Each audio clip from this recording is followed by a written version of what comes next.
तर स्वागत आहे मित्रांनो तुमचं आमच्या शेती अपडेट या यूट्यूब चॅनलवरती। तुम्ही आज घेऊन आलेला आहे तुमच्यासाठी काही महत्त्वपूर्ण अपडेट। ते व्हिडिओला कुठेही स्किप न करता व्हिडिओ पूर्णपणे पहा आणि हो जर चॅनलवर जर नवीन असाल तर चॅनलला सबस्क्राईब करायला विसरू नका। तर सर्वात पहिले आपण आज बघणार आहोत जे कोणत्या शेतकऱ्याला किसान सन्मान निधी योजनेमार्फत 14वा हप्ता 13वा हप्ता असा हे हप्ता जे आहे ते त्यांच्या खात्यामध्ये वितरित झाला नाही किंवा त्यांना लाभ भेटला नाही। अशा शेतकऱ्यांना मी काही महत्त्वपूर्ण अपडेट या व्हिडिओच्या माध्यमातून देणार आहे। तर व्हिडिओला कुठेही स्किप न करता व्हिडिओ पूर्णपणे पहा आणि जर चॅनलवर नवीन असाल तर चॅनलला सबस्क्राईब करायला विसरू नका।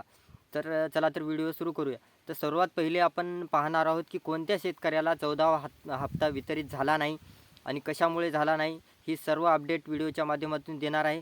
तर सर्वप्रथम मी सांगू इच्छितो की जे 14वा हप्ता होता वर्षाकाठी सर्व शेतकऱ्यांना 6,000 रुपये त्यांच्या खात्यामध्ये वितरित होत होते। तर आणि ज्या शेतकऱ्यांना ते पैसे त्यांच्या खात्यामध्ये वितरित झाले नाही त्या अशा शेतकऱ्यांना मी काही महत्त्वपूर्ण अपडेट देणार आहे। तर सर्वप्रथम PM किसान सन्मान निधी योजना जर 14वा हप्ता तुमच्या खात्यात वितरित झाला नसेल तर हा व्हिडिओ तुमच्यासाठी खूप महत्त्वपूर्ण होणार आहे। तर या योजनेचा लाभ कित्येक शेतकऱ्यांना झालेला आहे, पण या योजनेमार्फत केंद्र सरकार खूप मोठे असे फेरबदल करत असतो। तर या बदलामुळे काही शेतकऱ्यांना त्याचा लाभ होत नाही आणि हे बदल जे असतात ते तुम्हाला माहिती होत नसतात, त्यामुळे ते तुमचा हप्ता जाग्यावर रुकलेला असतो। मग त्यामुळं ही माहिती मी तुम्हाला देणार आहे की ते 14वा हप्ता जे आहे किंवा 15वा हप्ता आहे ह्या हप्ता तुमच्या खात्यामध्ये कसा वितरित केला जाईल या संदर्भात मी व्हिडिओ तुमच्यापर्यंत शेअर करणार आहे। तर प्रथम सांगू इच्छितो की मी जर का 14वा हप्ता तुमच्या खात्यात वितरित झाला नसेल तर 15वा हप्तासुद्धा तुमच्या खात्यामध्ये वितरित केला जाऊ शकत नाही। तर त्यासाठी तुम्हाला काही महत्त्वपूर्ण अपडेट जे आहेत ते करून घ्यावे लागतील। तर सर्वप्रथम आपण सांगू इच्छितो की ज्या शेतकऱ्यांना 14वा हप्ता वितरित झाला नसेल त्यांनी KYC करणे खूप महत्त्वाचं आहे। त्यामुळे तुम्ही CSC सेंटरला जाऊन ही KYC करून तुमचा जे हप्ता रुकलेला आहे ते तुम्ही मिळवू शकता किंवा मग जर तुम्ही KYC नाही केली तर तुमच्या त्या योजनेमधून तुमचं नाव काढल्यासुद्धा जाऊ शकते। त्यामुळे तुम्ही ही KYC कंप्लीट करून घेणं हे खूप गरजेचं आहे। काही कागदपत्र असतात ते कागदपत्र ते CSC सेंटरवर जाऊन तुम्ही कागदपत्र दाखल करून तुम्ही KYC ही कंप्लीट करू शकता।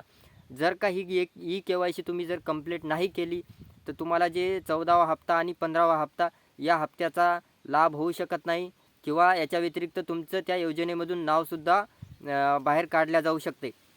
तर त्यामुळे हे व्हिडिओ त्या शेतकऱ्यापर्यंत पोहोचवा ज्यांना 14वा हप्त्याचा लाभ झाला नाही किंवा त्यांना ते 14वा हप्ता मिळाला नाही।